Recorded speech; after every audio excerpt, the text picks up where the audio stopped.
Ambos vivieron hace muchos siglos separados por el tiempo y la distancia. Uno de ellos nunca experimentó la muerte y el otro tuvo un final muy triste. Ambos fueron utilizados poderosamente para llamar de regreso a una nación que se había perdido. Guiaron al pueblo a rendir absoluta lealtad a Dios en una época de crisis y oscuridad espiritual. La Biblia se refiere a ellos como dos de los más grandes héroes que han vivido en esta tierra. Toma tu Biblia y mantente en sintonía, porque en unos segundos abordaremos este relevante tema profético.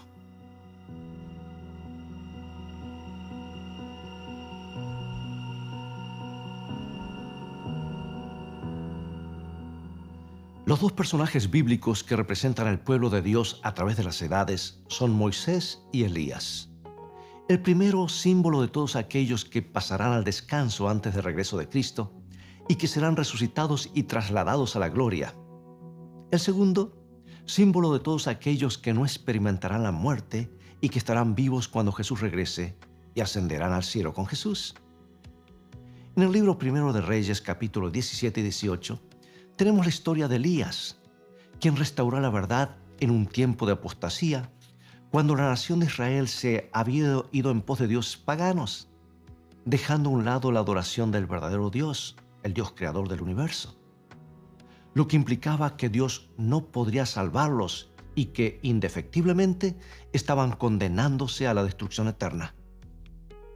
En la vida y ministerio de Elías encontramos un paralelismo asombroso con otro personaje del Nuevo Testamento que Dios levantó en un tiempo de oscuridad para traer de regreso al pueblo de Dios hacia el ministerio del Mesías. El Antiguo Testamento cierra con la promesa de que ese segundo Elías vendría antes del día del Señor. Malaquías capítulo 4 versículos 5 y 6. He aquí yo os envío al profeta Elías antes que venga el día de Jehová grande y terrible. Él hará volver el corazón de los padres hacia los hijos y el corazón de los hijos hacia los padres, no sea que yo venga y hiera la tierra con maldición. Juan el Bautista fue el cumplimiento parcial de esa profecía. Juan el Bautista fue a quien Dios llamó para preparar el camino para la primera venida de Cristo. Leemos en San Mateo capítulo 11 versículos 11 al 14. De cierto os digo, entre los que nacen de mujer, no se ha levantado otro mayor que Juan el Bautista, pero el más pequeño en el reino de los cielos mayor es que él.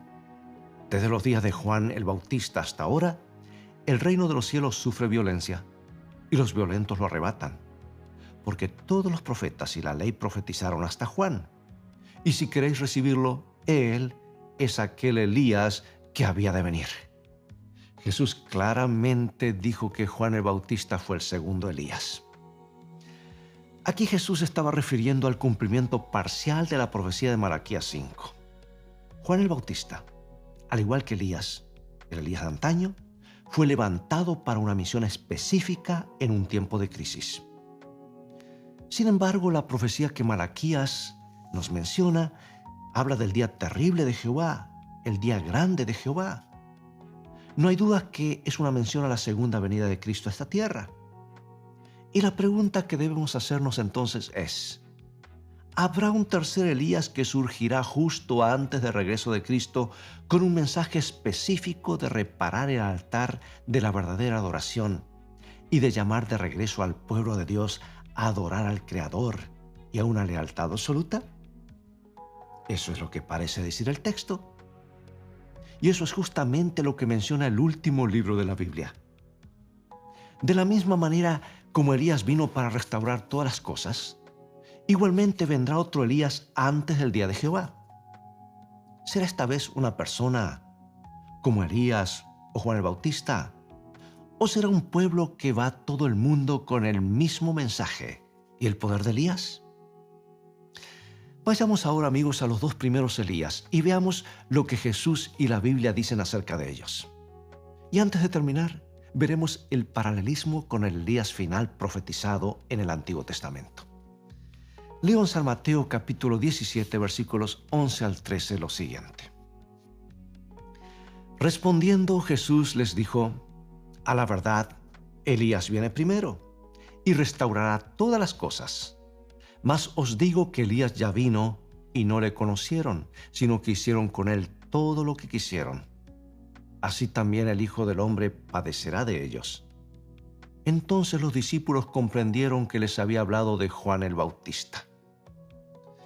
Si en los tiempos de Jesús había muchas cosas que restaurar, la pregunta es, ¿habrá algo que restaurar en nuestros días después de siglos de error y oscuridad producidos por la supresión de la palabra de Dios?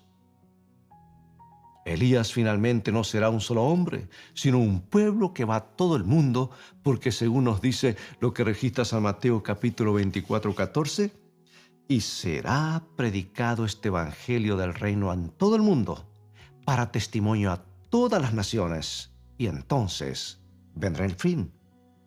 O sea que hay un mensaje global predicado a cada habitante del planeta antes del regreso de Jesús. Había una madre que decidió educar a su hija fuera de cualquier religión.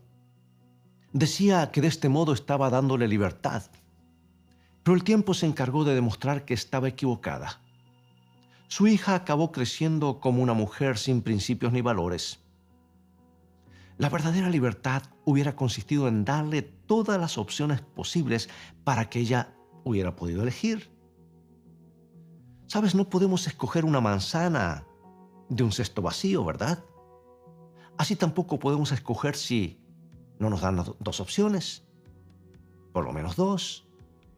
Cuanto más conocimiento tengamos, más libres seremos, más opciones de elección tendremos. Y al final nos daremos cuenta de que la verdadera libertad, la más absoluta, es Cristo. Solo Él nos libera del pecado, del egoísmo, del orgullo y nos capacita para amar y ser felices. Solo Dios sabe realmente lo que significa la libertad, porque Él la ha creado. Ahora, para entender lo que sucederá en los últimos días, hay que estudiar la vida de Elías por ser un tipo o figura de los otros. Y para comprender lo que es un tipo, vamos a ver varios ejemplos. Número 1. El santuario terrenal era un tipo o figura del santuario celestial. Número 2. Cristo no fue en realidad un cordero, sino un hombre, pero estaba simbolizado por un cordero y en las Escrituras se lo llama el Cordero de Dios. Estudiaremos este paralelismo y veremos cómo la historia vuelve a repetirse casi en todos sus detalles. En tiempo de Elías nos dice la Biblia que el rey Acab y el pueblo comenzaron a adorar al dios pagano Baal e hicieron lo malo ante los ojos de Dios. También nos presenta detalles de lo que ocurrió durante esa apostasía de 3 años y medio. Durante este periodo no hubo ni lluvia ni rocío. Y vamos a la Escritura en el libro 1 de Reyes capítulo 17, versículo 1, y nos dice así. Entonces Elías dijo a Acab: vive Jehová Dios de Israel, en cuya presencia estoy, que no habrá lluvia ni rocío en estos años, sino por mi palabra. Ahora veamos que Jesús se refirió a ese periodo en el Nuevo Testamento, en San Lucas capítulo 4, versículo 25, y dice así. Y en verdad os digo que muchas viudas había en Israel en los días de Elías, cuando el cielo fue cerrado por 3 años y 6 meses, y hubo una gran hambre en toda la tierra. Amigo, amiga, la lluvia representa la enseñanza de Dios. El rocío representa el razonamiento de Dios. Y ambos se encuentran en la Biblia. Esto quiere decir que en ese periodo las tradiciones tomaron el lugar de la palabra de Dios. Veamos Deuteronomio capítulo 32, versículo 2. Goteará como la lluvia mi enseñanza, destilará como el rocío mi razonamiento, como la llovizna sobre la grama y como las gotas sobre la hierba. Y lo que produce sed es la falta de la palabra de Dios.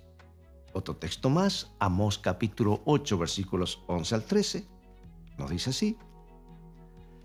He aquí vienen días, dice Jehová el Señor, en los cuales enviaré hambre a la tierra, no hambre de pan ni sed de agua, sino de oír la palabra de Jehová.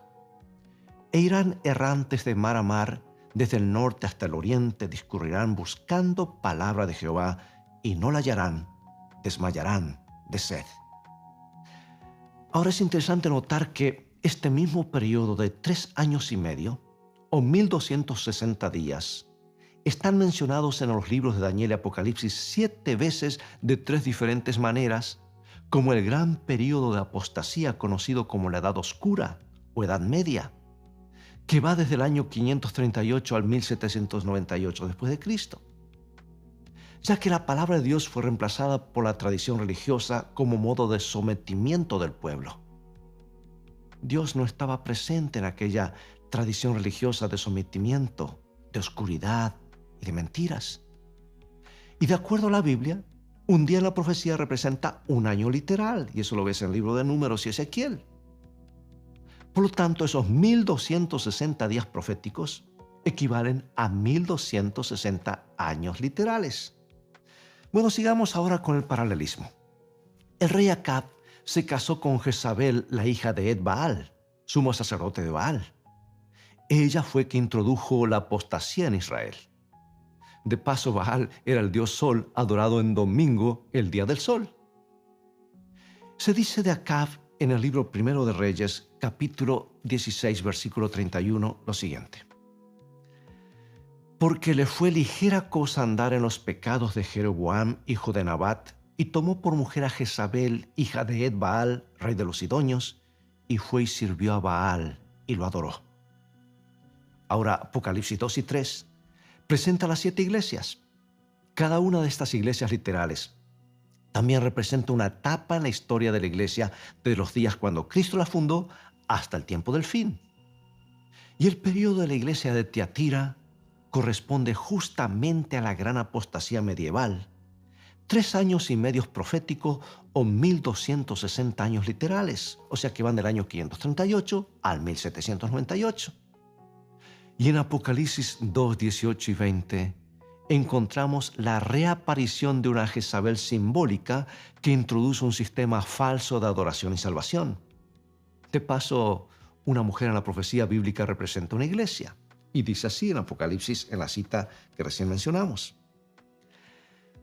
Y escribe al ángel de la iglesia en Tiatira: tengo unas pocas cosas contra ti, que toleras a esa mujer Jezabel, que se dice profetiza, enseña y seduzca a mis siervos a fornicar y a comer cosas sacrificadas a los ídolos. Bueno, Jezabel ya había muerto hacía siglos, pero aquí surge una Jezabel espiritual. Evidentemente está hablando que durante esos 1260 años estaría ocurriendo algo similar a lo ocurrido en los tiempos de Elías. Jezabel estaba casada con el rey Acab y logró el respaldo del rey para llevar adelante sus propósitos. Ahora, el rey representa aquí el poder político y Jezabel, la mujer, representa a la iglesia. La iglesia y el poder político se casaron, por decir así.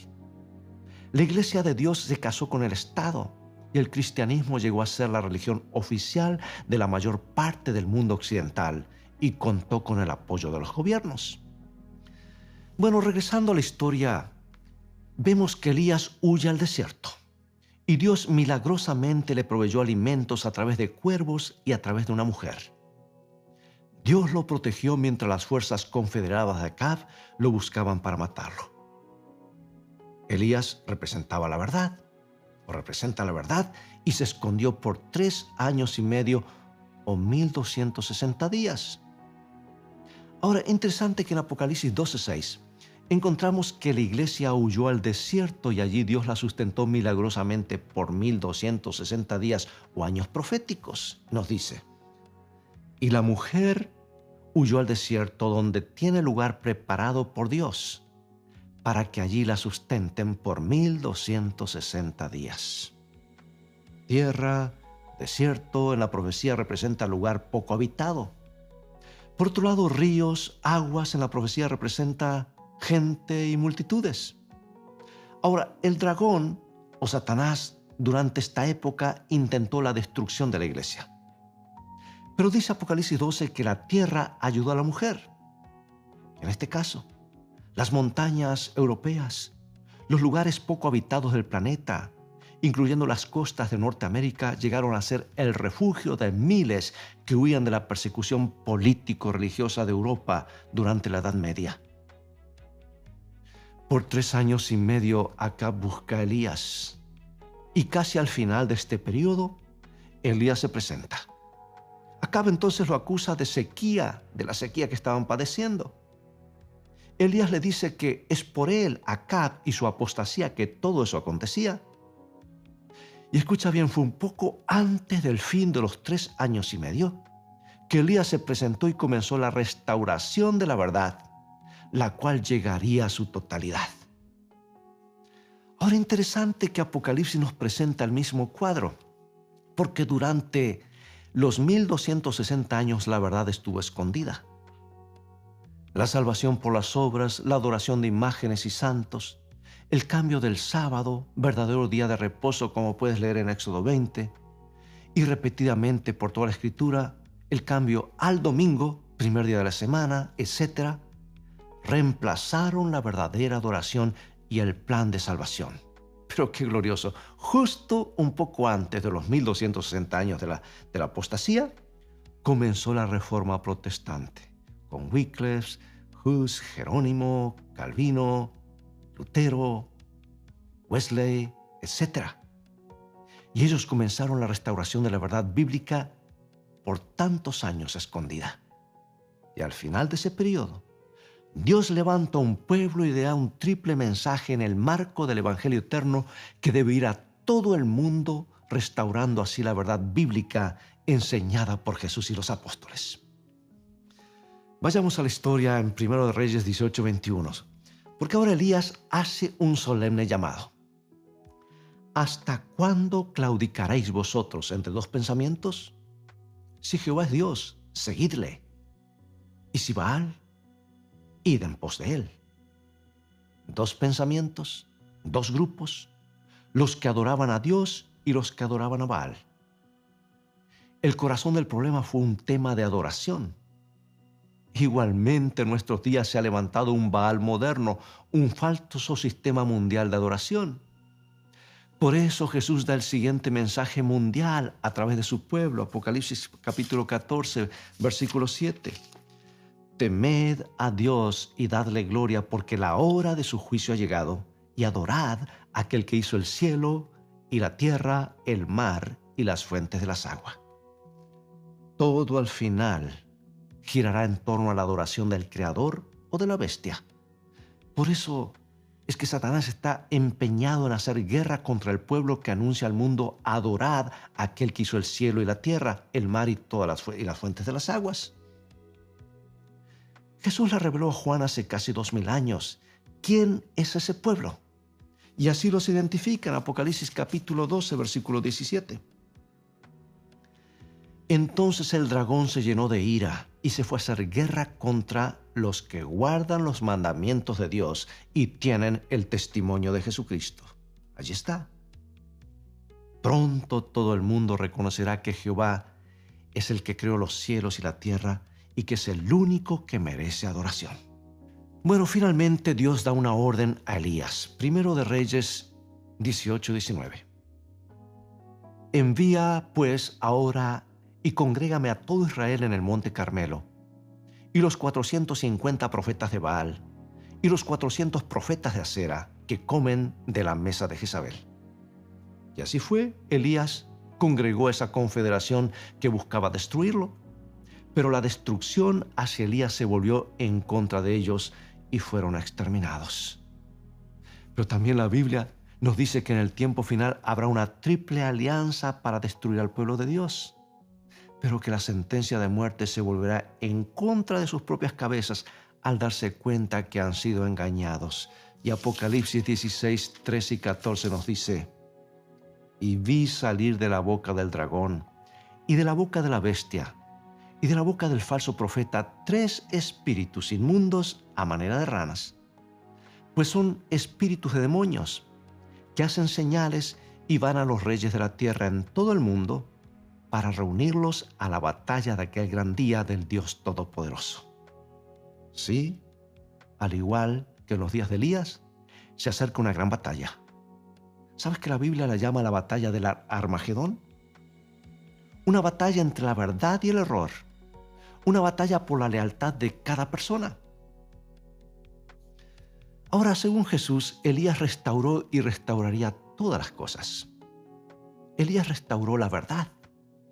Y lo primero que hizo fue restaurar el altar, símbolo de la verdadera adoración.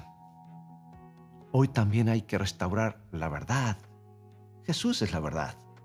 En otras palabras, amigo y amiga, lo que hay que restaurar es la verdad bíblica tal como fue presentada por Jesús y sus discípulos. Santifícalos en tu verdad. Tu palabra es verdad, dijo Jesús. Ahora, ¿cómo terminó la historia con Elías de antaño? ¿Y cómo terminará la historia con el pueblo de Dios o Elías de nuestros días? Dice el libro Primero de Reyes 18, 43 y 44 lo siguiente. Y dijo a su criado, sube ahora y mira hacia el mar. Y él subió y miró y dijo, no hay nada. Y él le volvió a decir, vuélvete 7 veces. A la 7ª vez dijo, yo veo una pequeña nube como la palma de la mano de un hombre que sube del mar. Y él dijo, ve y di a Acab, unce tu carro y desciende para que la lluvia no te ataje. Elías envió a sus siervos 7 veces. Finalmente vio una nube. Y cuando regresaron a la ciudad recibieron agua en abundancia. Amigo y amiga, la predicación de la palabra de Dios en su total abundancia vendrá por el derramamiento de otra lluvia, la lluvia tardía del Espíritu Santo. Sí, la tierra está seca y sedienta de la palabra de Dios. Hace mucho, desde los tiempos apostólicos que nos llueve en abundancia. Y esto será lo que finalizará la predicación en todo el mundo. La lluvia tardía prometida por Jesús a su iglesia. Finalmente hay un decreto de muerte para Elías. Después de presentar la verdad y después que cada uno hizo su decisión, Elías tuvo que huir. Se refugió en una cueva en las rocas del monte Horeb, hoy conocido como el monte Sinaí, donde Dios había dado su ley. Y allí pasó la noche. Y desde allí escuchó la voz de Dios y desde allí pudo contemplar la gloria de Dios. Cuando se ha dado el último mensaje y todos hayan tenido la oportunidad de hacer su decisión ante la luz que han recibido de seguir a Dios o a la bestia, habrá terminado el tiempo de gracia y vendrá un decreto, el decreto de muerte, dice la Escritura.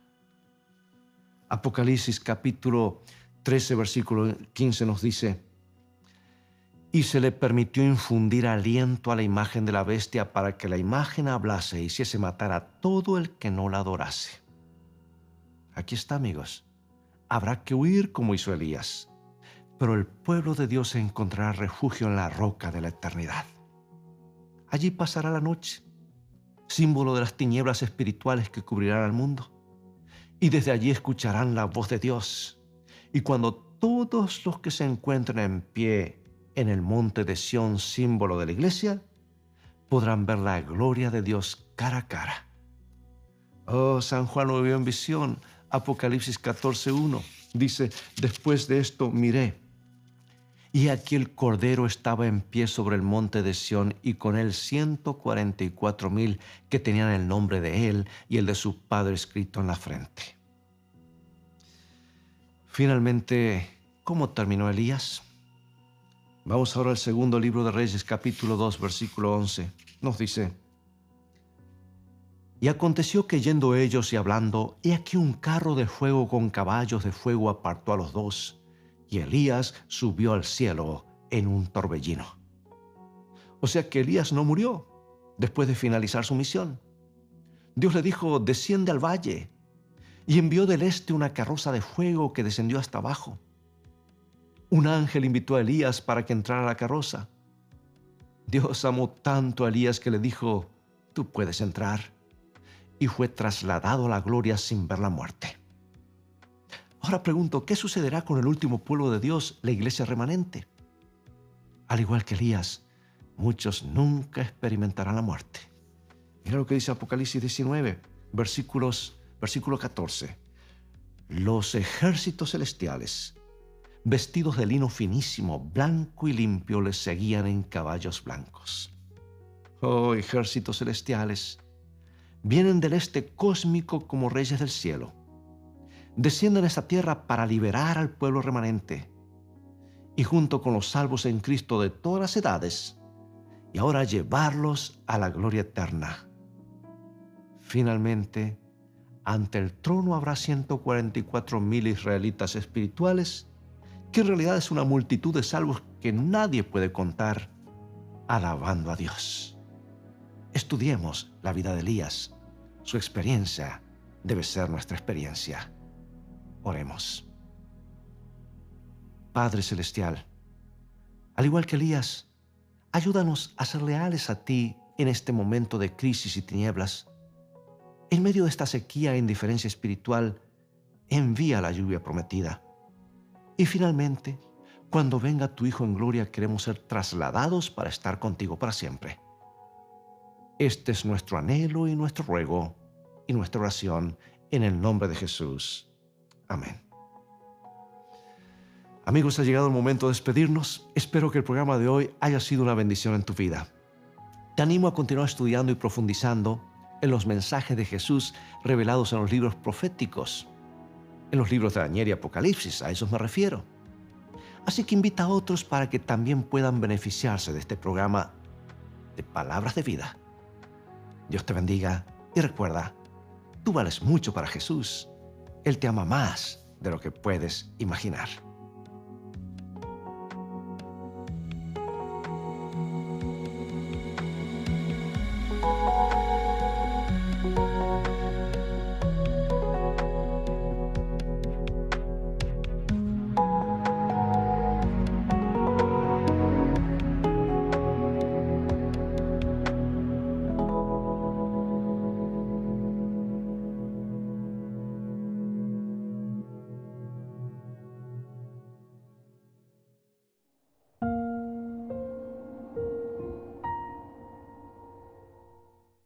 ¿Quieres realizar cursos gratuitos sobre salud, familia, temas espirituales y mucho más? Entra ahora en quecurso.com y disfruta de cursos tan interesantes como La verdad en 2 minutos, Salud y vida, Embarazados, Frente al dolor, A través del Apocalipsis o Valores de siempre, entre otros. Recuerda, quecurso.com.